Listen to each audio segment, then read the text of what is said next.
itu Bung Karno pada tanggal 1 Juni tahun 1945 mengusulkan, saudara, supaya kalau Indonesia nanti merdeka punya dasar negara namanya Pancasila. 5 dasar. Sila pertama, Bung Karno mengusulkan peri kemanusiaan, kemudian peri kebangsaan, sedangkan peri ketuhanan diletakkan di sila yang kelima, sila terakhir. Ini ditolak oleh ulama, saudara. Kiai Haji Wahid Hasyim menolak, Kiai Haji Abdul Qahar Muzakir menolak, Kiai Haji Agus Salim menolak. Kenapa mereka menolak? Enggak pantas ketuhanan ditaruh di sila terakhir. Enggak boleh sila ketuhanan diletakkan pada sila buntut. Ini fakta sejarah.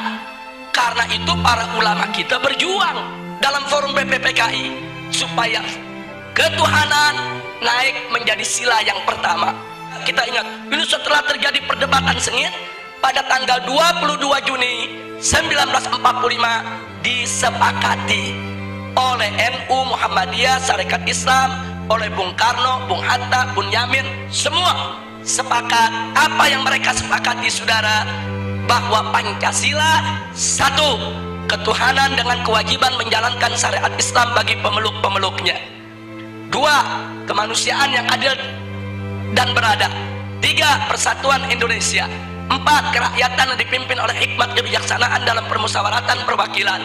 Lima, keadilan sosial bagi seluruh rakyat Indonesia. Ini sepakat, Bung Karno ikut tanda tangan, saudara. Jadi artinya mereka sepakat. Ini kan 22 Juni belum merdeka nih kita nih.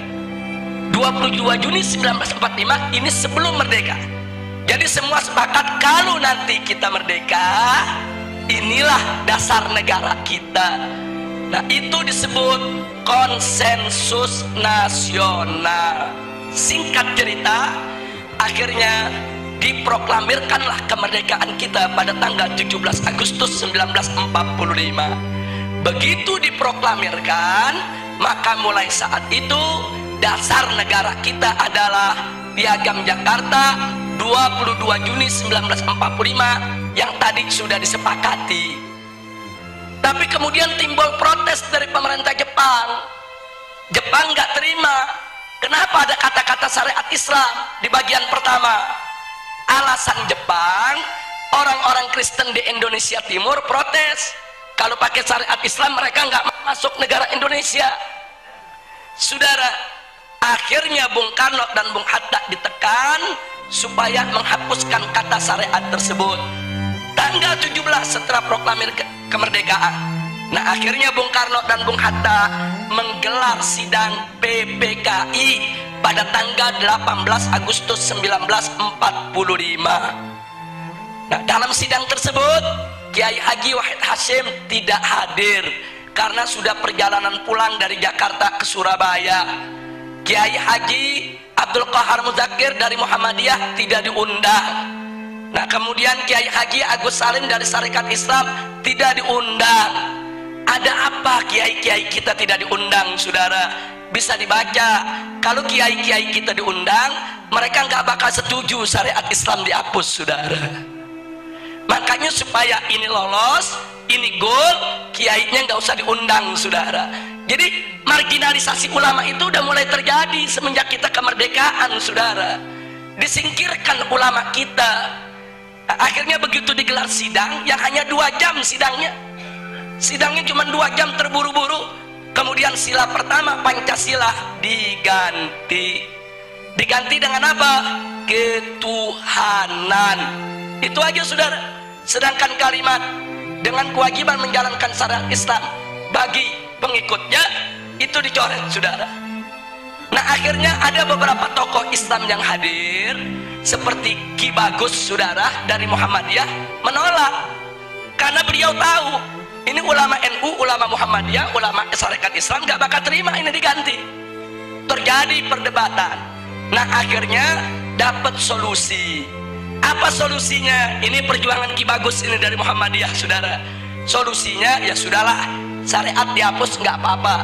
tapi tolong diganti dengan Yang Maha Esa. Dan Bung Karno setuju, saudara. Jadilah sila pertama ketuhanan Yang Maha Esa. Nah, kalau saya melihat sejarah ini, saya bersyukur kepada Allah. Loh, kenapa? Wa yamkuruna wa yamkurullah wallahu khairul makirin. Mereka berbuat makar mau hapus syariat, Allah balas makar mereka. Syariat hilang, tauhid yang datang, saudara. Itu kan syariat diganti sama tauhid itu. Syariatnya dihapus, yang masuk apa? Tauhid. Kita nggak rugi, saudara. Itu pertolongan Allah, saudara. Padahal ulama dipinggirin, ulama mau dikhianati, saudara. Tapi Allah jaga. Nah, oleh karenanya sampai hari ini ulama-ulama NU, ulama-ulama Muhammadiyah nggak pernah punya masalah dengan Pancasila, saudara.